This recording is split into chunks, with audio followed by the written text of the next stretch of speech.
la liberté d'expression artistique est une valeur universelle, un droit humain fondamental. On est une humanité, on est un tout.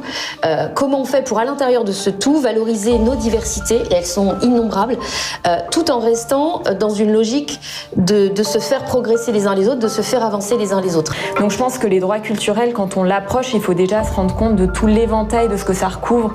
Et du coup, c'est une compréhension peut-être moins immédiate que certains droits qui sont un peu plus définis. Donc c'est une exigence, ces droits culturels. C'est pas une méthode, c'est pas de l'ingénierie.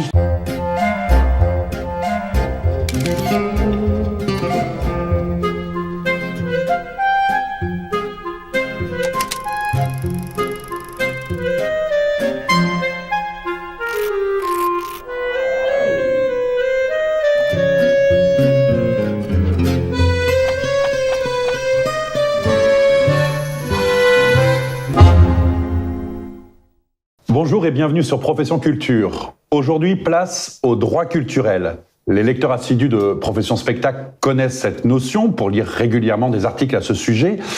Le concept des droits culturels est même devenu tendance. Il fait bon de le citer dans les textes de loi, au milieu de formules jargonesques chères à nos administrations, dans certains programmes politiques, dans la bouche de plus en plus d'acteurs du monde artistique. Alors, à regarder de près, il sert parfois à justifier tout et son contraire, dès lors que la culture n'est comprise que dans le sens des arts. Or, la culture, dans l'esprit des droits culturels, c'est bien plus qu'un secteur professionnel, qu'un marché ou des objets. Ce sont des personnes, des relations, des modes de vie, des croyances, des valeurs, des convictions, des traditions, des institutions, bref, tout ce par quoi une personne ou un groupe exprime son humanité. Ce sont les mots de la Déclaration de Fribourg en 2007. Après avoir été inscrits dans 4 lois françaises, les droits culturels ont acquis leur existence légale. Le temps n'est donc plus à leur reconnaissance, mais à leur incarnation concrète dans la société, à leur mise au travail au cœur même des politiques publiques. On s'aperçoit à ce moment-là que le chantier est vaste et parfois même un peu laborieux. Pourquoi n'existe-t-il pas d'impulsion massive au lendemain des lois adoptées ? Quelles sont les méthodologies de travail, les accompagnements et les initiatives inspirées par les droits culturels ? Enfin, comment traduire ces droits culturels aujourd'hui concrètement ? Alors, pour en parler avec nous, j'ai la joie d'accueillir sur ce plateau Sonia Leplat. Bonjour. Bonjour. Vous êtes directrice de la Maison des pratiques artistiques amateurs, un établissement culturel de la ville de Paris que vous nous présenterez tout à l'heure. Jean-Michel Lucas, bonjour. Bonjour. Vous êtes docteur d'État S sciences économiques, ancien conseiller de Jack Lang et directeur régional des affaires culturelles en Nouvelle-Aquitaine.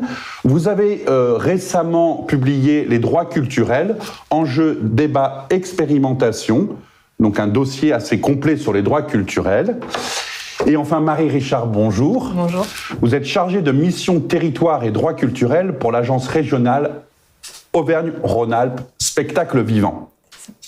Alors nous devions aussi accueillir Christelle Blouette du réseau Culture 21. Malheureusement, elle est retenue aujourd'hui. Donc sa méthodologie Païedeia nous sera présentée par Sonia Leplat et Marie Richard qui ont suivi cette formation.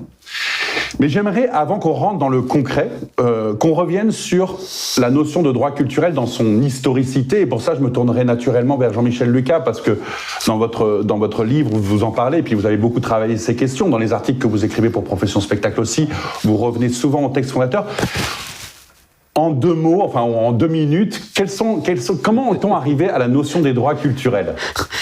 J'aime les 2 minutes sur cet enjeu formidable qui est de savoir s'il y a une famille humaine, une seule famille humaine. Et c'est vrai que ça s'est passé après la période nazie, où la famille humaine allait éclater dans son sens. Et donc c'est René Cassin, qui était représentant de la France, professeur de droit, qui a introduit dans la négociation sur la Déclaration universelle des droits de l'homme, 48 quand même, l'idée que c'était essentiel pour l'humanité, cette famille humaine, que chacun puisse participer à la vie culturelle. Voilà. Donc c'est pas une affaire très récente, 48. On a un peu oublié en France que c'était né là, mais c'est né en 48 sur cette idée que participer à la vie culturelle, c'était essentiel.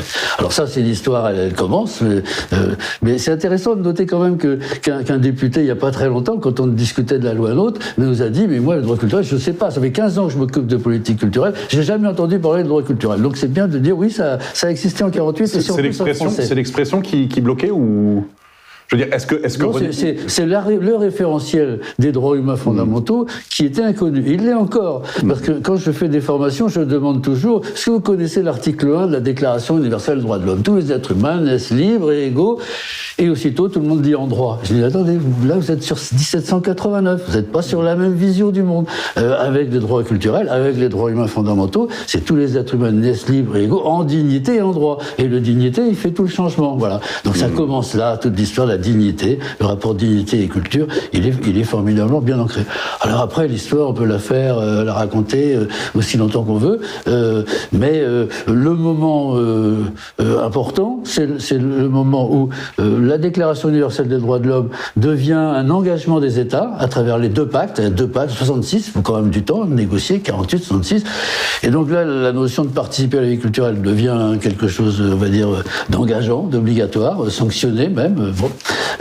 Et puis après, bon, l'histoire est trop longue, mais le moment clé, c'est 2001, c'est la Déclaration universelle sur la diversité culturelle de l'UNESCO. Et de l'UNESCO, qui est un texte absolument fabuleux, qu'on a oublié, hein, il a 20 ans. Donc, mais personne n'a fêté les 20 ans de la Déclaration universelle sur la diversité culturelle, oublié, et pourtant c'est un texte clé. Alors d'où il vient ce texte?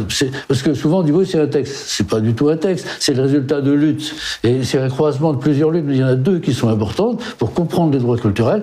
C'est tous les intellectuels de la décolonisation, les Senghor, les Césaire, les Fanon, les Glissant, etc., qui se sont mis au travail de négociation pour dire non, la culture, ça peut pas être la civilisation occidentale 18e, c'est pas possible. L'humanité est faite de la diversité des manières de donner sens à sa vie, du moment qu'on pense que l'humanité est une notion collective, commune, quoi. Donc cette lutte-là, elle a abouti à dire, bah oui, alors, le patrimoine de l'humanité, bah, c'est la diversité de toutes ces cultures. Mais il y a une autre filière, une autre alliance qu'on oublie un peu, c'est dans les années 60, 70, 80, c'est la domination dans les industries culturelles et audiovisuelles en particulier des Américains. Le monopole américain. D'où une négociation au niveau international pour dire ah ben nous on est pour la diversité culturelle parce qu'on existe nous aussi en termes d'image, en termes de télévision, en termes de cinéma, en France, au Canada, ailleurs, et donc nous voulons lutter pour la diversité culturelle, côté produit culturel. Et là il y a une alliance des deux, la reconnaissance effectivement des cultures qui ont été écrasées par la colonisation, et puis en même temps là, on se tient la main et on dit on va faire ensemble quelque chose sur la diversité culturelle. Alors quel est le cœur de ce texte de 2001 ? Le PIDESC, je crois que c'est le texte de 2001, il y a deux fonds. C'est vraiment intéressant. Il y a deux fonds. Un, c'est si je parle de l'humanité, je suis obligé de considérer qu'il y a une diversité des cultures, et donc chaque personne a le droit culturel de dire je suis un membre de l'humanité avec ma culture. Ça, c'est un fond. Et puis, quand on regarde bien, il y a un deuxième aspect qui est de dire ah oui, d'accord, ces cultures-là, il faut qu'elles s'expriment. Si elles s'expriment comment? Elles s'expriment en produisant des choses, des livres, des disques, des chansons, et donc il faut s'arranger pour que cette expression culturelle, sous forme de produit culturel, ne soit pas mangée, anéantie par le monopole américain. Voilà. C'est ça la déclaration de 2001. Elle a cette subtilité de défendre les droits culturels et puis de glisser à un moment donné vers l'idée que la culture c'est de la marchandise, quoi. Pas comme les autres. Hein. C'est l'article 10 dit c'est pas comme les autres. C'est quand même une marchandise. Donc c'est cette idée-là qui est complexe. Et ensuite, on va pas refaire toute l'histoire, mais après c'est ce côté marchand qui l'emporte. Hein. En 2005, il y a une convention UNESCO sur la diversité, non pas de la culture, mais de la diversité des expressions culturelles, c'est-à-dire de ce qui se vend, de ce qui se produit, ce qui se vend. Voilà. En gros, c'est ça l'histoire. Et c'est là qu'intervient la déclaration de Fribourg que je cite en introduction, qui est un texte qui est à la fois un texte non officiel, puisque c'est une déclaration alors c'est une déclaration qui date de 2007, mais qui est le fruit de 20 ans de travaux. Oui, mais oui, parce que c'est la déclaration de 2001, elle n'arrive pas toute seule, elle arrive parce qu'effectivement il y a vraiment un certain nombre d'acteurs qui sont dans ce milieu-là de l'UNESCO, de l'ONU, qui défendent cette idée que alors comme c'est pas tout à fait clair dans la déclaration universelle, et comme en plus en 2005 c'est la l'aspect marchand qui va l'emporter. Eh bien, en 2007, on a la déclaration de Fribourg, un peu en forme de rappel à l'ordre. C'est-à-dire, l'humanité n'est pas faite seulement de marchandises, elle est faite de la diversité des cultures. C'est un texte militant, hein, c'est pas... Quand on dit les textes, ça me gêne toujours. Il y a un élu qui me dit, moi, tu sais, les textes, ça m'intéresse pas, moi, je suis dans l'action, je suis élu, il faut pas... Je dis, attends, tous ces textes-là, c'est pas des textes de juristes, c'est des textes de lutte, de gens qui sont en lutte. C'est la traduction de lutte profonde. Donc, regardons plutôt les luttes que simplement le texte juridique. Et moi, je crois toujours la convention la déclaration de Fribourg est pour moi un texte militant. Il le reste. Sonia Leplat. C'est assez organique en fait. C'est un texte n'est jamais figé. Donc la déclaration de Fribourg, comme tous les autres textes, elle est le fruit d'un processus et elle est également le début d'autre chose. Parce qu'à partir du moment où on pose une déclaration, on partage. Et ce qui est intéressant, c'est de voir que en haut lieu, à l'UNESCO ou dans d'autres organisations internationales, c'est évidemment le fruit d'un travail long, mais qu'on peut le mettre en lien très fort et très intime avec des parcours individuels d'acteurs, d'actrices culturelles. Et pour le coup, par exemple, dans ma découverte des droits culturels, dans mon appropriation des droits culturels, il y a vraiment cette conjonction entre... Il est question d'un concept, droit culturel, que je découvre un peu comme tout le monde... 2007, 2008, 2009. Je lis des textes, notamment de Jean-Michel Lucas et d'autres.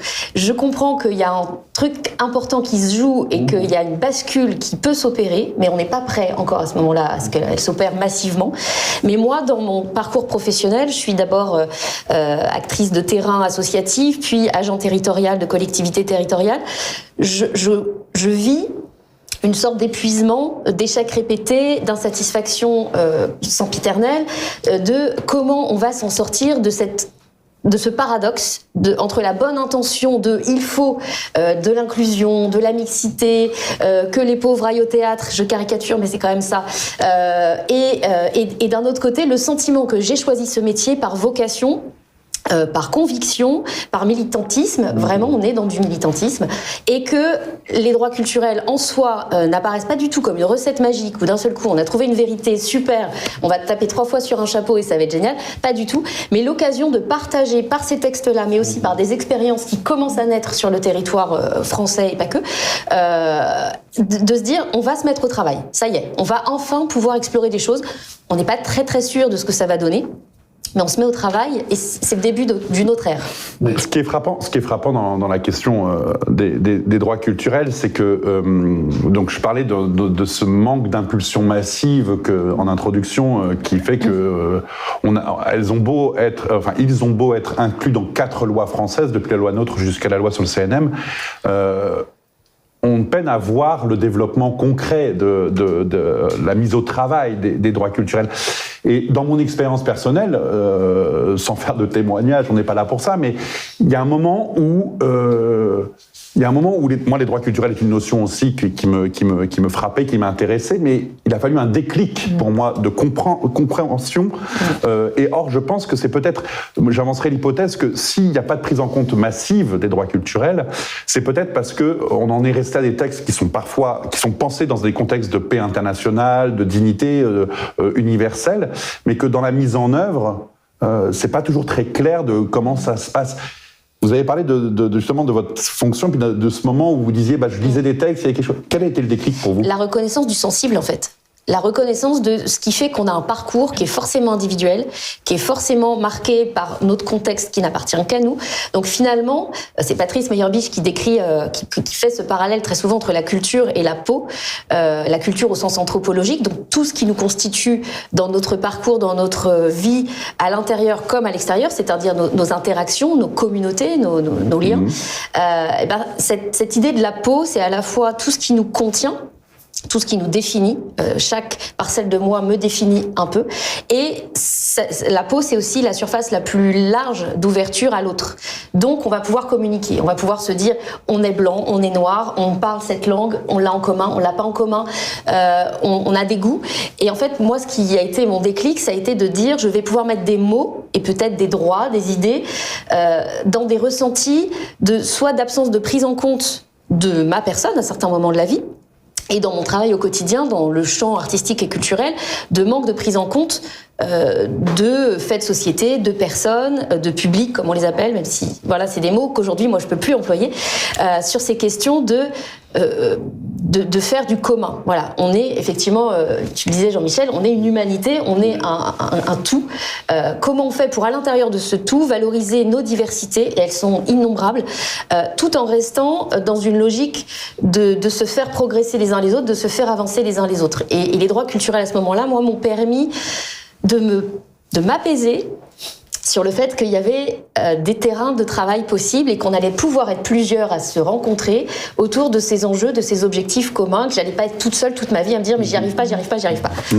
Moi, je vois trois freins à la massification, on va dire, de cette compréhension des droits culturels. Déjà, quand on parle de droits culturels, peut-être la spécificité par rapport à d'autres droits, c'est qu'on parle d'une multiplicité de droits. Dans les textes, on a tendance à revenir à la loi NOTRe, mais il y avait aussi toutes les lois contre la discrimination, par exemple, ou même si les droits culturels sont pas nommés explicitement, en fait, ça fait partie des droits culturels.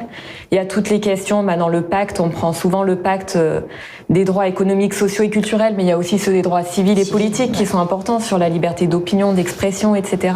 Donc je pense que les droits culturels, quand on l'approche, il faut déjà se rendre compte de tout l'éventail de ce que ça recouvre. Et du coup, c'est une compréhension peut-être moins immédiate que certains droits qui sont un peu plus définis, un peu plus calibrés. C'est pas pour rien que Fribourg a fait tout ce travail-là, c'est qu'ils ont essayé d'aller justement récupérer tous ces droits dans tous ces textes pour essayer d'en faire quelque chose d'un peu construit, un peu intelligible, parce que c'était compliqué. Je dirais que la deuxième raison, c'est la nécessité, comme vous le disiez, d'un effort de traduction entre des textes qui ont été pensés pour vraiment une dimension de paix internationale qui dépasse largement des questions de posture professionnelle. Et donc, il y a la nécessité d'essayer de voir avec nos propres mots qu'est-ce qu'on met derrière, qu'est-ce qui se joue.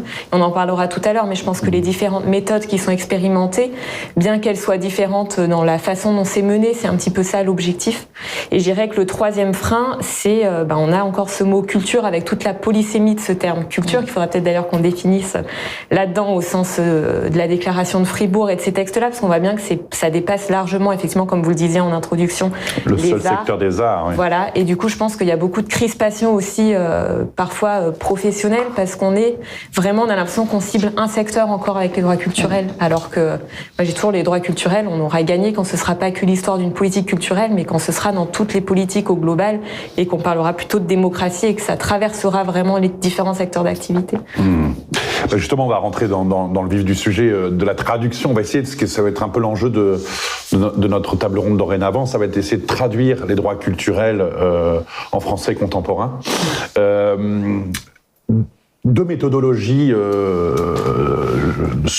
j'aimerais mettre en avant deux méthodologies. La première, c'est Paideia, donc Christelle Blouette, qui devait être présente, ne peut pas l'être, mais vous avez suivi la formation. Et puis, l'initiative mise en place en Nouvelle-Aquitaine par Jean-Michel Lucas de travail. Alors, on va peut-être commencer par là, puisque vous pouvez en témoigner. Comment vous avez pensé cette méthodologie et qu'est-ce qu'il en est sorti ? C'est vrai que c'est un militantisme assez long, donc j'ai bien vu qu'à un moment donné que parler des droits culturels à des personnes comme ça devant moi que je connaissais pas, ça glissait comme sur les plumes, comme l'eau sur les plumes du canard, quoi. Donc j'ai préféré moi adopter une autre approche, ce qui est une approche plus intime, c'est-à-dire être en relation avec des personnes qui racontent leur vie, qui racontent un vécu, voilà. Je dis pas du concret, un vécu qui donne du sens à ce vécu. Puis à un moment donné, dans la discussion, on pointe la relation entre ce vécu, là, ce qui se passe, que les gens, comment ils racontent leur histoire, et puis le référentiel que moi je dis moins éthique plutôt que juridique, les valeurs éthiques qui sont universelles, parce que c'est ça l'intérêt, c'est qu'elles sont universelles pour la famille humaine. Alors je me rappelle très bien ce directeur d'un hôpital qui travaille avec nous, qui me dit mais je comprends pas toujours grand-chose à ton histoire de droit culturel. Bon. Mais il n'est pas le seul. Pas le seul. Alors bon, on était là, ça fait quand même 2 ou 3 heures qu'on parlait de ça, liberté, dignité, ça. Et puis, je vais te raconter une histoire. Et il me raconte cette histoire. J'en ai plusieurs comme ça, parce que c'est toujours l'histoire qui fait tout d'un coup basculer les choses. Il me dit, je suis directeur d'hôpital, on a dans notre hôpital des ateliers art, avec des personnes qui sont qualifiées par la DRAC pour faire ces ateliers art. On peut pas faire mieux. Des malades, empêchés, avec des artistes, et ils font quoi ? Ils font des œuvres. Donc, nous avons récolté les œuvres et on a fait un calendrier avec les œuvres. Et on a effectivement récupéré les œuvres et puis voilà, on a fait un beau calendrier, 12 mois, 12 œuvres, 2 notes. Qu'est-ce que tu veux de mieux dans la politique culturelle habituelle, hein? C'est public empêché, artiste et en plus c'est diffusion. Ça cochait les cases en théorie. Tout ce que ça. Bon, tout d'un coup, je suis un peu loin de mes droits culturels, mais enfin on va faire avec. Et puis il me dit, écoute, voilà ce qui s'est passé. Je vois arriver le jour où on a distribué, on a fait une cérémonie d'ouverture, etc. Je vois arriver une dame paraplégique avec son siège là, et elle me regarde en montrant le calendrier et elle tape 3 fois sur son buzzer là, Jackie, comme ça. C'est tout ce qu'elle peut dire. Et lui il montre. Elle est heureuse. Il comprend pas trop bien pourquoi, et il comprend. Ah oui, d'accord, parce qu'il y avait 3 œuvres de Jackie dans le calendrier. Attends, tu te rends compte, c'est formidable. La personne, en plus, elle est heureuse, elle a du plaisir de voir son nom et ses œuvres sur le calendrier. Et il me dit, voilà, c'est ça mon histoire, le droit culturel. La seule chose que je rajoute, c'est que on lui a pas demandé son avis à la personne, à Jackie. Donc, on a pris ce qu'elle avait fait et elle n'existait plus, elle a été réifiée, disparue. Sa dignité n'était pas du tout, la question de sa dignité n'a pas du tout été évoquée. On a pris ce qu'elle a fait, on l'a mis dans le calendrier et puis basta. Je dis, oui, t'as tout compris, le droit culturel, c'est ça, c'est cette espèce de vigilance, cette exigence éthique qui fait que la personne, elle est là tout le temps, libre et digne. Et si on lui pique ses affaires, si on lui prend ce qu'elle a fait, même pour le bien, eh bien, on a loupé quelque chose de formidable qui est sa présence, sa capacité de relation. Et là, effectivement. Alors, j'étais assez content parce que, tu vois, on passait de la théorie à quelque chose de vécu, mais il y en a d'autres comme ça, et quelquefois, c'est... Ça, donc ça, c'était au sein des groupes de travail. Ça, c'est dans les formations qu'on a fait, mais on a gardé ce modèle. Mais comment ça se passe concrètement, les formations? Les formations, en ce moment, là, ce qu'on fait au laboratoire de transition vers les droits culturels à Bordeaux, avec le soutien de la ville, on est un groupe de 10 personnes, chacun raconte ce qui lui semble bon de raconter sur un thème, sur la mémoire, sur la mémoire, sur la manière de, par exemple, on recueille les paroles des habitants dans les quartiers pour en faire quelque chose, pour en faire des visites, pour en faire, etc. Et donc on a commencé, on parle de ça, on parle très concrètement, comment tu fais pour recueillir la parole des habitants, etc. Et on était à récolter la parole des habitants, collecter la parole des habitants pour faire une visite d'été. Et au bout de 5 minutes, avec cette approche des droits culturels, il y a quelqu'un qui a sorti, mais on peut pas décemment récolter le récit de personnes libres et dignes, on peut pas collecter ça sans apporter une exigence éthique. En fait, la seule chose qu'on peut faire, c'est se connecter avec ces personnes. Et on passe de collecter à connecter, ce qui veut dire que on a posé comme exigence concrète, maintenant, enfin vraiment pratique, le fait que la personne, elle était au départ, quand elle dit ce récit, mais elle est aussi à l'arrivée, lorsqu'il s'agit de savoir qu'est-ce que ce récit a pu avoir comme impact, comme effet, elle est partout présente dans le processus. Donc voilà, ça c'est notre façon de travailler, et à chaque fois qu'on fait des groupes, parce qu'on commence à en faire un certain nombre, on est sur ce genre de situation. Il y a des rencontres régulières? Comment ça, là, vous avez 10 personnes, vous les réunissez une fois? On prend 10 personnes sur des thèmes, là, et on a décidé que le format, c'était quoi? Le format, c'était 1h30, pas plus, sans ordre du jour, et sans compte rendu. Pour ne pas être dans un système fonctionnel où on doit dire quelque chose d'intelligent par rapport à un tel objet. Ça, c'est vraiment une seule fois, non, 1h30. C'est tous les 15 jours. Et donc 6 fois. La 6e fois, on récolte, on se connecte plutôt, tu vois, faut pas, tu vois, moi-même je fais pas attention. On se connecte les uns les autres. Qu'est-ce qu'on a entendu, et qu'est-ce qu'on va préconiser à la ville de Bordeaux pour modifier les règlements d'intervention concernant l'enjeu culturel dans la cité. Et donc c'est ça notre challenge. Notre challenge, c'est de proposer à la ville, par exemple, en ce moment on est en train de le définir, donc je ne vais pas aller plus trop loin, mais simplement par exemple l'idée, au lieu de dire je vous finance pour une action, c'est je vous finance pour des relations. Pour les qualités de la relation avec les personnes. Alors, ça passe par un festival ou ça passe par des ateliers. Comment ça se juge, ça? Tu viens travailler avec nous, tu vas voir, c'est très très facile. Mais allez, expliquez-le pour nos spectateurs, ils vont pas tous venir travailler avec vous. C'est dommage parce que c'est un bel endroit. La relation, c'est effectivement être dans une situation où l'autre personne est considérée comme une personne libre et digne. Et donc elle a la parole. Elle a la parole au début, elle a la parole à la fin, elle a la parole dans l'évaluation. Et s'il n'y a pas ça, c'est même pas la peine de financer. Donc ça sera pas très difficile difficile de dire vous voulez de l'argent public. Qu'est-ce que vous avez? Comment vous êtes pris pour mettre en relation les enfants, etc. On s'est aperçu dans le fameux EAC, 100% EAC, que le consentement des enfants, je veux dire, on l'oubliait, quoi. Tu vois, les artistes arrivent, les enfants, bonjour, voilà l'artiste, c'est sympa. On a des tas de témoignages. C'est pas possible. Les enfants, il y a la Convention des droits de l'enfant. Est-ce que vous y avez pensé? Comment vous l'avez approché? Et quelle relation avec les enfants? Et qu'est-ce qu'ils ont surtout à dire en tant que personne? Donc, on est en train de formaliser ça. C'est aussi la suite du travail. Nous aurons dans 2 semaines une table ronde sur l'éducation artistique et culturelle dans sa pratique. Le 100% EAC, c'est une catastrophe, quoi. Je veux dire, ça n'a pas le droit de faire ça. Et donc voilà. Donc rendez-vous quand les règlements d'intervention de la ville de Bordeaux auront changé. Ce ne sera pas difficile de voir que on a renversé. C'est plus l'action qui est financée. On ne sait pas quel sens a une action, quelle valeur elle a. C'est du bluff, quoi. 50 000 personnes, ça peut être de toute façon nul pour l'humanité, alors que 10, ça peut être génial. Donc c'est renverser l'enjeu politique à partir des enjeux éthiques, liberté, dignité, capacité. Et l'autre méthodologie, donc c'est Paideia. Donc je me tourne vers vous, Christelle Bouette, donc n'est pas là pour l'expliquer, mais vous l'avez vécu de l'intérieur en tant que praticienne. Alors est-ce que vous pouvez nous expliquer en 2 mots, je ne sais pas qui, la méthodologie, et puis après comment vous l'avez appliquée à vos différentes structures? Alors, je veux bien dire un petit mot sur l'histoire, du peu que je la connais en tout cas, de la méthodologie, parce que c'est aussi le fruit d'un processus long. Et en rebondissant sur deux choses essentielles qu'a dit Jean-Michel, c'est la question de la prise en compte des personnes qui parlent, et donc de prendre sa part en tant que soi-même là où on est. Donc ça, c'est vraiment la base de ces méthodes. Et la question de l'évaluation. J'y reviendrai plus tard, mais qu'est-ce qu'on pose au départ et qu'est-ce qu'on va pouvoir mesurer à l'arrivée si on a posé des choses qu'on voulait mesurer.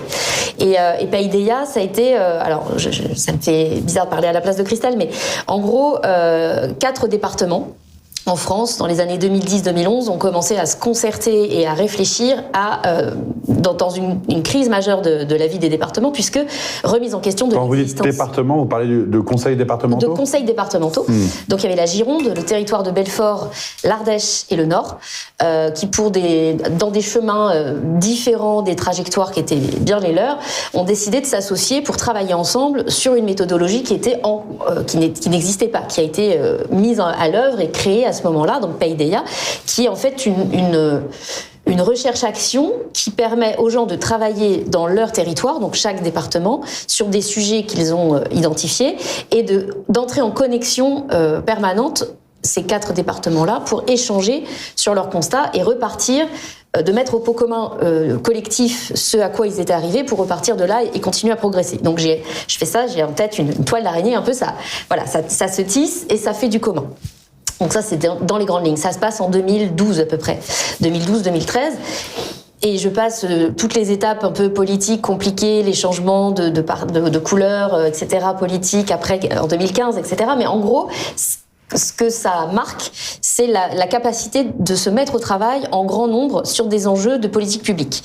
Et comment cette méthode Paideia va questionner nos pratiques, alors en l'occurrence professionnelles, mais à la MP2A en ce moment on se dit que c'est nos pratiques en général, nos pratiques artistiques, nos pratiques sociales, nos pratiques, voilà. En l'occurrence, là, c'est parti des pratiques professionnelles, dans des champs bien plus ouverts que les champs artistiques et culturels. Donc, les services culturels étaient partie prenante, mais aussi des services liés au social, à la santé, à l'urbanisme, à tout un tas d'autres services. Donc, c'est intersectionnel. C'est intersectionnel. Et ça reposait à la base sur des groupes de personnes, pareil. Donc je crois que c'était une 40aine par département qui eux-mêmes étaient chargés d'animer des groupes de plusieurs dizaines de personnes. Ce qui fait que dans les moments un peu de rassemblement touti, il pouvait y avoir plusieurs centaines de personnes qui travaillaient. Mais alors, la clé, j'y viens, c'est l'étude de cas. Comment on analyse notre pratique au prisme des droits culturels, donc en décortiquant un peu les 8 droits, donc d'abord de manière un peu théorique, les 8 droits culturels de la Déclaration de Fribourg, effectivement, de se dire comment résonnent ces 8 droits au regard de ma pratique. Donc il y a d'abord une étape de description de la pratique qui au départ est très difficile parce que c'est comme le récit, c'est au début on ne sait pas quoi dire, on est là, moi je fais ça, puis on minimise beaucoup nos interventions et nos responsabilités dans ces moments-là. On n'a pas l'impression que dans tel dispositif artistique, finalement, on a décidé beaucoup de choses, parfois seul, parfois ça nous a malmenés aussi. C'est pas que bien l'autonomie et la responsabilité. Et donc, ces différentes étapes de récit permettent déjà de prendre conscience de notre responsabilité, de notre part de travail et d'action. Et puis, comme c'est partagé, il y a des temps individuels de récits personnels, mais aussi de temps de partage dans ces instances de travail qui permettent d'aller questionner les 8 droits, donc identité, diversité. Ouais. Enfin, je peux les citer. C'est bien de les citer quand même. Je peux les citer, je peux le faire ou pas. Donc, l'identité, c'est choisir et respecter son identité culturelle, connaître et voir respecter sa culture ainsi que d'autres cultures. Donc là, c'est la diversité qui est à l'œuvre. Accéder au patrimoine culturel et, in fine, on le verra aussi, contribuer à former les patrimoines de demain, se référer ou non à d'autres communautés culturelles, à une ou plusieurs communautés culturelles, et pouvoir changer d'avis, c'est aussi important de pouvoir faire ce chemin dans l'autre sens. Participer à la vie culturelle, avec tout l'enjeu de participer au sens très large, être là, prendre sa part, donner sa part. S'éduquer et se former dans le respect des identités culturelles, et s'informer et informer, donc droit à l'information, et participer au développement de coopération culturelle. Donc je vais très vite, ça ne veut rien dire une liste comme ça à la Prévert, qui paraît à la Prévert, mais dans les travaux, et Marie tu peux me compléter, mais on est vraiment dans l'appropriation de ces droits. C'est-à-dire, qu'est-ce que ça veut dire vraiment pour moi, identité ? On va rentrer vraiment dans le vif du sujet. Est-ce que vous pouvez nous dire, donc maintenant concrètement, vous, comment vous l'avez vécu ? Déjà, peut-être présenter votre structure, Auvergne-Rhône-Alpes Spectacle Vivant, l'agence régionale, qu'est-ce qu'elle est ? Et puis après, nous présenter la maison des pratiques artistiques amateurs. Oui, alors en un mot, donc Auvergne-Rhône-Alpes Spectacle Vivant, c'est une association, donc avec des adhérents, une association, tout ce qu'il y a de plus classique, qui est financée par la région à 2/3 et par la DRAC à 1/3. Et nous, on travaille dans l'écosystème, on va dire, du spectacle vivant, donc ce qui touche de près ou de loin au spectacle vivant, donc avec des lieux, des compagnies, mais aussi des collectivités, des tiers-lieux maintenant culturels aussi. On essaye de voir un peu large. Et on est à la fois sur des questions d'essayer de développer les capacités des personnes dans leur métier, mais aussi de questionner la place du spectacle vivant dans la société. Donc on est sur une entrée métier, aussi sur une entrée un peu plus, on va dire, réflexive. Donc moi là-dedans, je travaille plus spécifiquement, je suis plus en veille sur les questions de territoires ruraux, de développement territorial et de droit culturel. Voilà, je sais pas si tu me dis un mot. Non, mais je plutôt aller maintenant dans l'expérience et on parlera des... Alors nous, ce qu'on a fait, donc effectivement, on prend vraiment la méthode qu'a expliqué Sonia de Culture 21. Le maître mot un peu que présente Christelle Blouet, c'est d'ouvrir des espaces de travail, de nous permettre, nous, de faciliter ça. En fait, les personnes n'ont pas forcément le temps de se créer elles-mêmes ces espaces de réflexion. Et nous, il me semble qu'on est là pour ça. Et donc, dans la région, on avait un peu la spécificité d'être à échelle régionale. Donc, par rapport à ce qu'a présenté Sonia, qui était sur une échelle d'une collectivité, parce que même quand on parlait de département, c'était, il me semble, les agents du département. C'était pas des acteurs sur l'ensemble du département. Donc, c'était une échelle, voilà, quand même assez micro. Nous, du coup, on a réfléchi à quelque chose un petit peu à 2 vitesses pour permettre à des personnes volontaire de se réunir sur le temps long et un petit peu comme peut le faire Jean-Michel, de se voir 6 fois dans l'année pour pouvoir vraiment avancer, progresser, être un groupe en confiance aussi. Je pense que la confiance est importante quand on parle des droits culturels pour se sentir libre de progresser un petit peu à son rythme et d'oser dire des choses, de pas se censurer. Et parce qu'on est quand même à une échelle régionale, c'était important pour nous de pouvoir ouvrir cette réflexion aux personnes qui le souhaitaient et de pouvoir un petit peu prendre le train en marche. Donc il y a une journée sur 2 qu'on ouvre très largement, comme des rencontres professionnelles pour l'ensemble des personnes qui souhaitent assister à ces journées-là. Donc nous, on tisse ces 6 rencontres par l'analyse de cas comme l'a présenté Sonia. Donc l'analyse de cas, l'idée c'est en collectif de prendre un cas qu'on choisit. Donc chacun propose un cas qui l'a concerné, dans lequel il était impliqué, qui est fini, un cas professionnel ou personnel, mais qu'il a envie de traiter. Puis ensuite, le groupe choisit le cas à étudier, et puis on va passer ce cas-là au crible des 8 droits de Fribourg, comme l'a présenté Sonia, en se disant à chaque fois, qu'est-ce qui se joue pour moi à cet endroit-là, ou qu'est-ce qui peut se jouer pour elle. Donc participation, ça veut dire quoi concrètement dans ce cas-là? On pourrait se poser quoi comme question en fait? Et donc pour chaque droit, comme ça permet d'essayer d'y mettre ses propres mots et de le contextualiser, de pas parler juste paix internationale justement, mais d'être vraiment vraiment sur quelque chose de très concret. Ça, on va dire que c'est l'aspect collectif. Ensuite, on invite aussi, et c'est ce que fait le réseau Culture 21, à faire des analyses plus individuelles. On peut aussi, alors moi je parle d'une sorte de psychanalyse, mais on peut aussi avoir cette trame et on peut soi-même choisir un cas, faire le récit et se dire pour nous ce qui se joue à chaque endroit. Et ensuite, par exemple, concrètement, un exemple d'une pratique qui existait avant ces 6 rencontres et qui est modifiée. Un exemple très concret. Qu'est-ce que ça peut apporter en fait? Alors moi je peux parler que du mien par exemple, parce que je vais pas parler de cas d'autres personnes plus anonymes, mais moi j'avais travaillé sur une rencontre professionnelle, ce qu'on en organise, et c'est le cas d'école que j'ai fait en formation.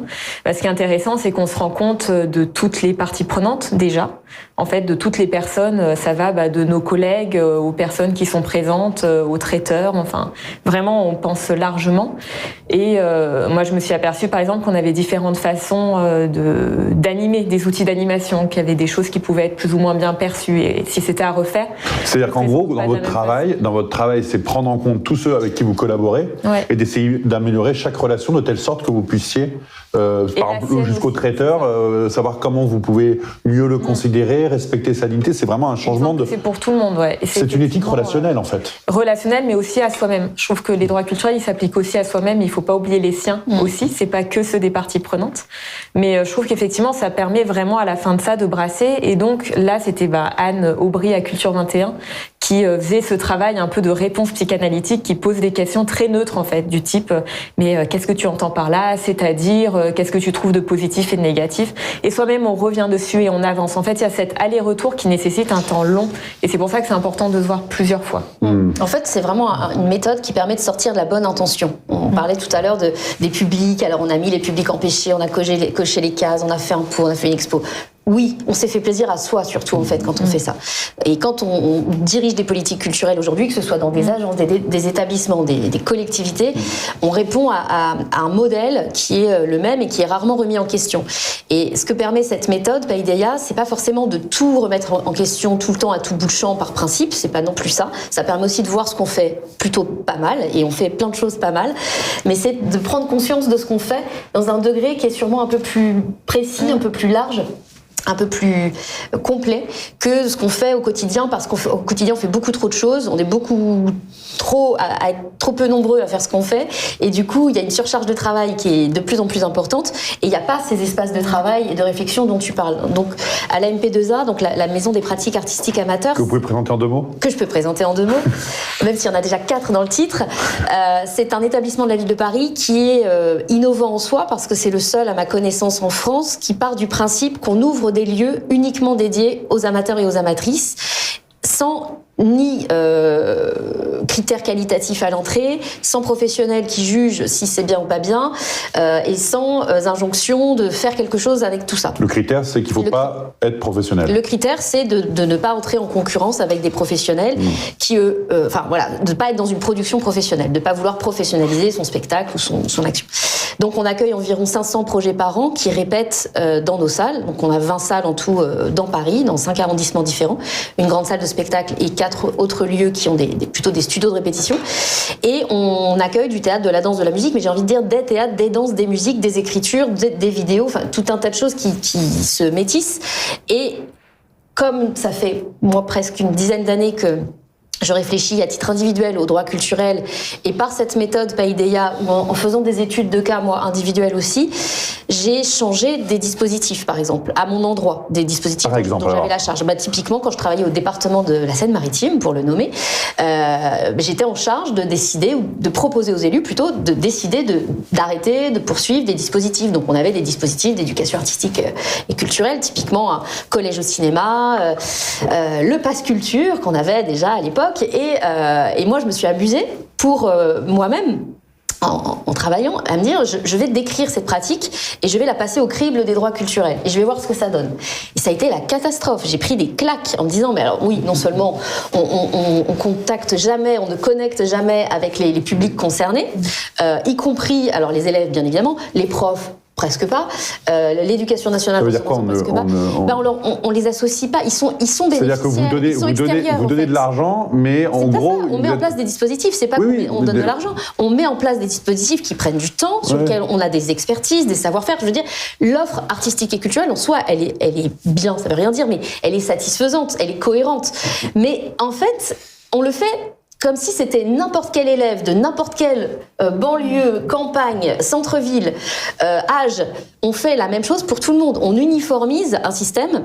Alors qu'en fait, la culture, au sens anthropologique du terme et au sens sensible du terme, c'est bien justement la valorisation de nos différences, de nos goûts qui sont différents. Si demain on ne se connaît pas, si demain on décidait d'aller au cinéma ensemble, on serait bien en peine de se proposer le premier, qu'est-ce qu'on va aller voir, quel film on va aller voir. On ne se connaît pas. On n'a aucun terrain qui permet de dire on va aller voir ça plutôt qu'autre chose. Et là, on fait la même chose dans des puissances folles avec de l'argent public en grande quantité. On décide à la place des gens et on se donne bonne conscience en disant on l'a fait et c'est toujours mieux d'aller au cinéma voir un film qu'on n'a pas choisi à un moment qui n'était pas le bon plutôt que de pas y aller. Et le débat est ouvert. Moi, je ne sais pas si c'est bien ou pas bien parce que c'est pas mon rôle de savoir. Est-ce que c'est pas une remise en cause de toutes les politiques culturelles, ça? Parce que les politiques culturelles sont pensées à travers des. Alors c'est vrai, peut-être avec tous les défauts que ça a, des silos, des dispositifs, et en même temps c'est des institutions. Alors, donc pour ça finir demande. sur la MP2A, parce que du coup j'étais en train de me présenter, mais c'est là-dessus que ça, parce que je ne perds pas mon fil, c'est qu'en fait le fait d'être à la tête d'une maison qui travaille à l'envers de tout le monde, parce que pour le coup c'est ça, nous on part des projets des amateurs, sans programmation décidée d'avance. Et même si on a beaucoup de mal à le faire dans les faits, là je parle dans l'intention plutôt, parce qu'on est au travail. C'est pas si simple. Ça fait bouger nos postures. Chaque métier bouge. L'accueil, les relations publiques, tout ça, c'est en train de bouger parce qu'on se dit, on ne va pas décider une saison et demie avant de proposer quelque chose et de ensuite laisser des places libres, donc des places de spectacle pour les spectateurs, des places d'ateliers dans les ateliers, etc. Ce sont des places vides qu'il faut ensuite remplir. Et c'est beaucoup d'énergie de remplir des places vides. Alors parfois non, parce que si on met un nom connu, si on met machin, ça se remplit tout seul. Mais en fait, dans la majorité des cas, et toutes les relations publiques du monde le savent, c'est un métier épuisant. Et donc comment on fait pour partir de la créativité des gens, de l'énergie des gens, des initiatives privées, collectives, petits nombres, grands nombres, qui existent partout sur nos territoires, et à Paris d'autant plus, on les écoute et on prend le temps de ne rien faire avec ces gens. On les invite, ils sont en répétition chez nous par exemple. Donc ce qu'on va essayer de faire de plus en plus, c'est d'aller les rencontrer dans leur acte créatif, dans leur action, dans leur répétition, leurs échanges, sur un moment de convivialité après une répétition, une pause, j'en sais rien.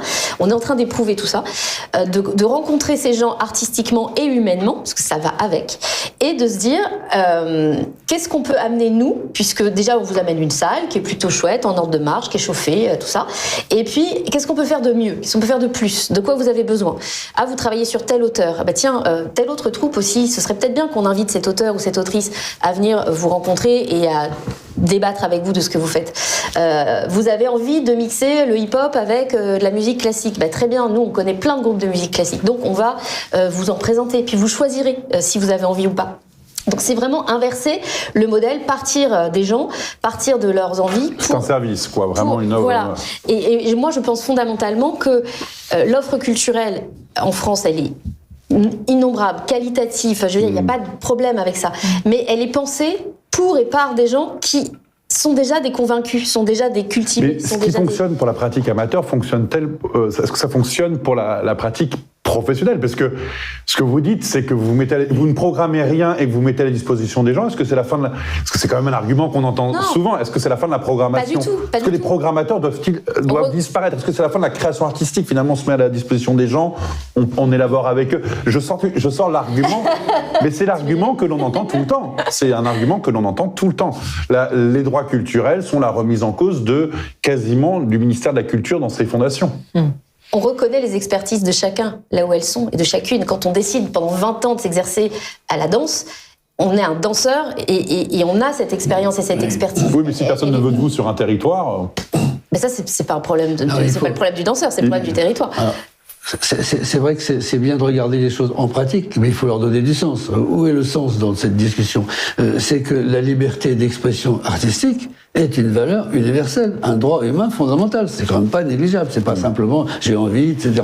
Et dans cette liberté, il y a les pratiques des personnes qui ne veulent pas en faire une profession, puis celles qui veulent faire une profession. C'est quand même. Mais ce qui est le centre de faire humanité ensemble avec le droit fondamental de s'exprimer artistiquement. Ça, c'est l'entrée. Voilà. À partir de là, quel est l'enjeu pour des professionnels comme vous, comme moi maintenant, de temps en temps, c'est de permettre aux personnes de gagner dans leur liberté, de gagner leur liberté réelle, d'avoir plus de liberté de choix. Donc il faut être accompagné. On ne sait pas la liberté, c'est pas un concept comme ça en l'air. Il faut que ça soit un contenu. Donc c'est liberté de faire tel choix ou tel choix. Il faut être accompagné. Donc c'est ce qu'on a appelé, nous, dans notre étude en Nouvelle-Aquitaine, l'accompagnement de qualité qui suppose une relation. Pas simplement, je suis l'artiste, mettez-vous là, je vais vous apprendre, etc. Non, on discute avant. Le fait de rien faire, le fait de rien faire, pour nous, est un élément déjà très culturel, parce que ne rien faire, c'est déjà pouvoir rentrer en relation avec des personnes. Donc on enlève public, on enlève gens, on enlève population, et on dit on a une personne, et à chaque fois qu'on a une personne, elle est libre et libre, ou alors on se gourre. Donc c'est une exigence, ce droit culturel. C'est pas une méthode, c'est pas de l'ingénierie, tu vois. C'est pas de l'ingénierie, c'est vraiment une exigence. J'entends, mais alors comment on programme ?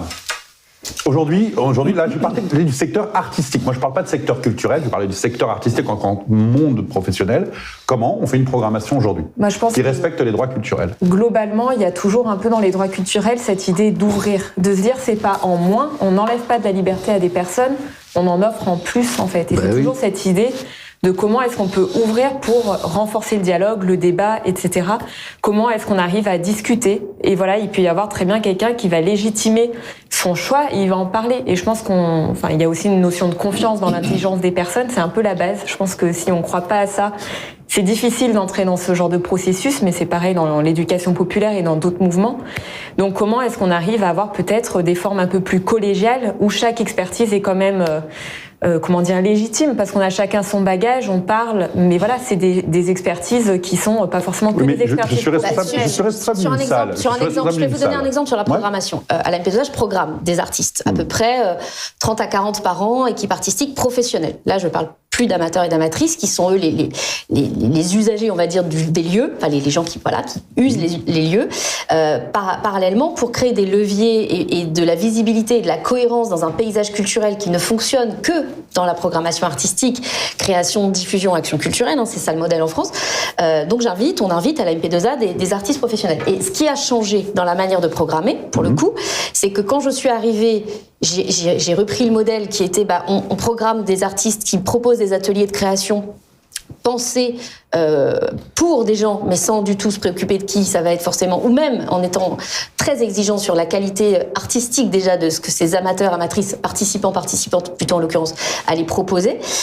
Aujourd'hui, on discute très longuement avec tout un tas d'artistes professionnels qui partagent avec nous ces convictions-là, c'est-à-dire qu'ils vont prendre le temps, et nous on va les payer pour avoir du temps chez nous, sans forcément toujours produire.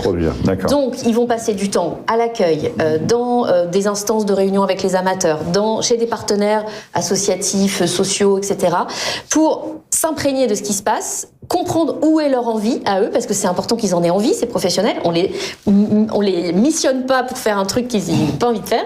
Il faut que ça croise leurs problématiques artistiques et autres.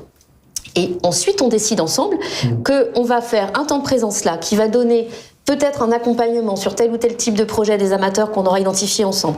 Puis, on va quand même faire un atelier de création artistique avec des participants, parce que c'est un levier, c'est une manière d'accompagner des individus, des personnes qui n'ont pas encore goûté au plaisir de faire sur un plateau. Donc, on propose comme ça un panel qui est beaucoup plus large en termes d'accessibilité et en termes de prise en compte des personnes et de participation. Et ensuite, dans l'évaluation, on essaye de voir ce que ça a changé pour la MP2A, pour les professionnels qui ont été nos complices, c'est le mot qu'on aime bien, et pour les personnes qui ont pu s'exprimer d'une manière ou d'une autre. Jean-Michel Lucas. À ce moment du débat, il faut rappeler quelque chose pour éviter ce piège à con là, de programmation. Il s'agit de responsabilité publique pour l'humanité. C'est quand même ça le point de départ. Et dans cette responsabilité publique pour l'humanité, il y a la liberté d'expression artistique. Donc, il y a la liberté de création. Sinon, il n'y a pas d'humanité. S'il n'y a pas cette expression de l'imaginaire, c'est fort. Par conséquent, c'est une responsabilité publique de dire, eh bien, nous considérons, parce qu'on est ministre, on est président de la région ou on est maire, nous voulons soutenir la liberté d'expression artistique en tant que telle, comme valeur d'humanité. Et même si on voit personne, même si on va pas dans le quartier, même si on fait pas, etc. Parce que c'est une valeur. Donc c'est ça la discussion. C'est la discussion sur effectivement qui alors veut bien prendre cette responsabilité d'une liberté qui va permettre à des formes artistiques, eh bien de se créer au sens de ça n'existait pas avant et ça apparaît maintenant disponible à l'humanité. Ça c'est ça les droits culturels. C'est cette discussion là. C'est pas j'ai un petit copain qui a un copain qui a un copain qui va faire que je vais être à la tête d'un CDN parce que etc. Non, faut arrêter avec ça. On est quand même dans une logique du secret. On n'est plus dans la logique du débat sur ce que je veux de l'argent public parce que effectivement je vais apporter quelque chose à l'humanité, c'est-à-dire une création. Ça se discute, ça se palabre comme on dit, ça s'administre pas et c'est ça qu'on a, le ministère de la Culture a loupé, c'est de reconsidérer, c'est le rapport Chahid, hein, il faut le citer quand même, c'est le rapport Chahid, l'artiste qui dit des choses qui sont pas conformes, eh bien est une nécessité pour l'humanité. Alors on ne peut pas nous accuser après d'être anti-programmateurs. Au contraire, on est au contraire pour dire venez dans l'espace public, venez montrer comment vous inventez l'imaginaire de demain. Mais faites-le, faites pas semblant d'être dans une case en disant moi je suis programmateur, je ferme mes écoutilles, je fais ce que je veux, les autres m'intéressent pas. Non, ce qui nous intéresse, c'est comment effectivement la liberté va s'exprimer. Moi je suis un vieux rocker, donc je connais bien ça de l'intérieur. C'était bien ça de façon initiale au départ, c'était montrer qu'il y avait des formes de musique qui n'avaient pas leur place. Et voilà. Bon, maintenant c'est plus ça, mais enfin, c'était bien notre espoir, hein, d'être une humanité qui se réinvente. Donc arrêtons avec droit culturel égal s'occuper des jeunes, des pauvres, des machins. Non, c'est combattre pour les libertés des personnes, pour les capacités de liberté réelle des capacités. C'est un bel enjeu quand même de se mettre en situation de faire en sorte que chaque personne fasse un peu mieux humanité avec les autres. Voilà, on revient toujours là. C'est pour ça que moi je parle moins souvent de droit que d'éthique. C'est l'exigence éthique. On n'est pas obligé d'avoir des exigences éthiques. On peut très bien s'en sortir en cultivant ses intérêts personnels. Mais les droits culturels, c'est une exigence éthique collective. Voilà. Alors c'est pas facile, mais c'est aussi bien que de s'arranger avec ces petites affaires tout seul. Mais c'est pour ça, il me semble qu'au-delà, on essaye toujours de chercher des exemples concrets. C'est pas évident parce que pour savoir si un exemple est probant, il faudrait justement voir si les parties prenantes, comment elles l'ont vécu, etc. C'est hyper difficile. Moi, en fait, c'est une démocratie toujours à l'œuvre. Hein. C'est ça, et c'est des questions, je pense, de posture et de questionnement éthique. Moi, je rejoins complètement ça, et que ce soit les méthodes qu'on a présentées, je pense que l'enjeu, à la fin, c'est de repartir avec des questions. Et dans les exemples un peu concrets, je me rappelle à Paideia, il y avait des témoignages de collectivités où moi, j'étais un peu déçue, je les entendais, je me disais, mince, quoi, ils ont fait vachement de boulot, et à la fin, changement de politique, on a l'impression que toute cette politique en faveur des droits culturels, elle a été balayée. Mais sauf que ce qu'on voit après, c'est qu'en fait, toutes les personnes qui ont fait partie de cette démarche, elles ont ces questionnements et ces postures en elles, et que partout après où elles vont, il y a ces questions qui viennent, et il y a cette démarche qui est encore là, et sur lesquelles on peut toujours progresser. Je pense qu'on ne fait jamais des droits culturels sans le savoir, et qu'il suffit de s'arrêter là. Moi, il me semble, on voit bien que c'est un idéal à atteindre, et que cet idéal, tous et toutes, on peut toujours progresser là-dedans. J'ai une dernière question, parce que malheureusement, le temps presse. Je peux me dire quelque chose. Parce que, alors, en une minute. Non, c'est même pas une minute. Dans cette idée de relation de personne à personne, il n'y a pas d'idéal, c'est-à-dire de monde, de bisounours où tout le monde s'entend. On va dans le conflit nécessairement. Donc dès le départ avec les droits culturels, on sait que ma façon de voir le monde, ça ne sera pas la même que l'autre, même si on arrive à s'entendre. Donc la question des libertés rivales, la question de la gestion des écarts entre les uns et les autres est au fondement d'une politique de droits culturels. Enfin, tu vois, gestion pacifiée des écarts. Et bien ça, il n'y a pas beaucoup de gens qui acceptent ça, de considérer qu'il faut un dispositif où on va écouter les différences, les écarts. Ça va friter, mais c'est ça la démocratie. La démocratie, c'est une société qui se sait diviser. Donc voilà, c'est pas moi ça, c'est du Ricard. Du carton. Pour finir, donc si vous deviez citer un chantier aujourd'hui pour les droits culturels, un seul, on est obligé de se concentrer, un seul, ce serait lequel ? Pour moi, il n'y a plus qu'un seul chantier, c'est de permettre à un certain nombre de personnes d'être des acteurs des droits culturels là où ils sont, voilà, et de pouvoir. C'est pas plus que ça, c'est pour pouvoir dire, moi, je veux parler aux financeurs publics, je veux parler le langage des droits culturels aux financeurs publics. Voilà, c'est ça qu'on est en train de faire, et ben, c'est ça qui est intéressant, c'est que on n'est plus dans un truc qui va s'imposer, on est dans des acteurs qui disent aux élus, il faudrait quand même que vous avanciez dans leur façon de délivrer. Et pour ça, il faut partir du vécu de chacun et de mettre un peu d'exigence publique. Parce que les élus, ils ont aussi leur responsabilité, c'est de respecter les exigences publiques. Nous, on avance, j'espère qu'on pourra le montrer d'ici peu. C'est difficile comme question parce qu'il y en a beaucoup et on en a au moins 9 en tête qui sont à l'œuvre dans les différents territoires avec lesquels on travaille. Un de cœur peut-être. Mais un de cœur pour moi ce serait travailler collectivement, et je pense qu'on le fait à plein d'endroits, mais faire monter en puissance la légitimité du faire. Comment pour chaque personne on passe de c'est quoi ton rêve dans l'absolu, un jour peut-être, et ça nous déconnecte un peu du plaisir. Moi je crois que la notion de plaisir c'est un moteur très puissant, humain très puissant, et du coup si les droits culturels peuvent travailler à ce qu'on soit de moins en moins empêché dans notre réalisation quotidienne. Hein, ça peut être ça peut être vouloir chanter, faire son potager, oser déménager, oser changer de boulot, etc. Si ça fait humanité avec les autres. Évidemment, bien sûr, dans le respect de l'humanité de chacun. Ouais. C'est évident. Mais au moins de sentir que collectivement, on va permettre une énergie que individuellement, on va pouvoir retrouver pour être moins empêché de là où on est, de là où on part. Émancipation. Nous, on appelle ça le chemin d'émancipation. Et Marie Richard ? Moi, je me questionne toujours sur la bascule entre, justement, passer d'un secteur à un système. Et ça, moi, il me semble qu'aujourd'hui, un des facteurs vraiment bloquants, c'est la façon dont la comptabilité publique est faite, et notamment la loi LOLF. Et je sais que la 27e région est en train d'engager toute une... Alors, c'est quoi la loi La loi LOLF, c'est ce qui régit, en fait, toute la dépense publique avec... Quel est le problème concrètement que vous voulez soulever là ? C'est, disons, qu'on est toujours dans une logique d'efficience de l'action publique, voilà, avec des critères extrêmement précis. Et tant qu'on est là-dedans, on voit bien que les acteurs, ils sont bloqués par tout un système de financement. Et pour moi, tant qu'on n'aura pas fait une bascule à cette façon-là d'envisager la dépense publique, il me semble qu'on aura toujours du mal à faire système et on sera toujours sur des échelles. C'est-à-dire que ce que vous dites, c'est que pour vous, le mécanisme économique empêche les droits culturels de sa vie. En tout cas, il y a une question qui est politique et qui dépasse largement. Mais sur des relations de performance, d'efficacité, nous, on veut passer aux relations de sincérité. La relation de dignité entre les personnes, elle doit être sincère, on ne lui demande pas d'être efficace. Sinon, ce serait une totalitarisme. On nous a demandé un chantier. C'est un vrai chantier. Merci beaucoup à tous les trois. Je rappelle la parution donc de ce livre, qui est déjà paru, de Jean-Michel Lucas, Les droits culturels, enjeux, débats, expérimentation. Je crois qu'il y a un livre qui s'apprête à sortir. Tout à fait, avec les éditions La Tribu et l'UFISC autour des droits culturels, qui va notamment justement partir de grandes controverses et puis essayer de montrer des exemples de démarches et de questionnements. Il y a notamment Jean-Michel Lucas qui a écrit un article dedans et Christelle Blouet, et ça sortira en juin avec un peu de retard. Voilà. Merci beaucoup. Alors, ma dernière question, qui est la même à chaque table ronde, c'est un coup de cœur artistique, parce que on parle de ce monde culturel dans sa grande étendue, mais ça peut être sympathique de revenir à la création artistique. Un coup de cœur artistique récent que vous avez eu. Donc, Sonia.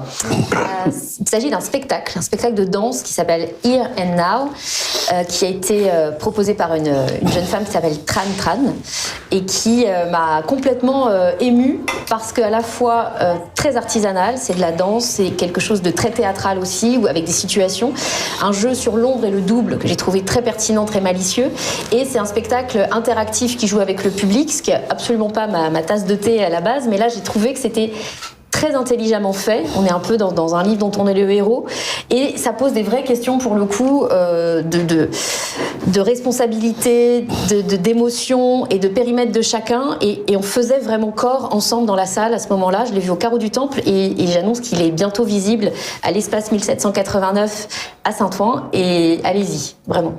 Merci Jean-Michel Lucas. Moi, j'ai découvert dans le livre sur l'opéra du président du CNM, M. Thiellet, un compositeur que je connaissais pas. Alors j'ai été écouter. C'est Mme Sarayao, qui est... C'est une compositrice. Une compositrice qui est finlandaise, qui a beaucoup travaillé avec l'IRCAM et qui a réussi l'exploit de rester dans l'esprit de Debussy, parce que vraiment sa manière de Debussy, de Gorecki, de Scelsi, et puis être en même temps capable d'assimiler tout ce que peut apporter la musique dite contemporaine, le travail de l'IRCAM. Et alors j'étais fasciné par son opéra L'amour de loin, et en 3 jours j'avais acheté tous les CD, j'ai écouté tout ça. Je trouve ça absolument extraordinaire comme type de musique, et c'est mon quotidien. Ça a remplacé le blues et le rock et tout. Au revoir à CDC et bienvenue à Sarayao. J'adore y aller. Merci beaucoup, Marie Richard. Et moi, il n'y a pas très longtemps, je suis allée voir un concert de Synapson. Donc, c'est un groupe de musique électronique qui fait des collaborations avec des chanteurs et des chanteuses avec des styles extrêmement variés. Il y a toujours un métissage des musiques que je trouve vraiment intéressant.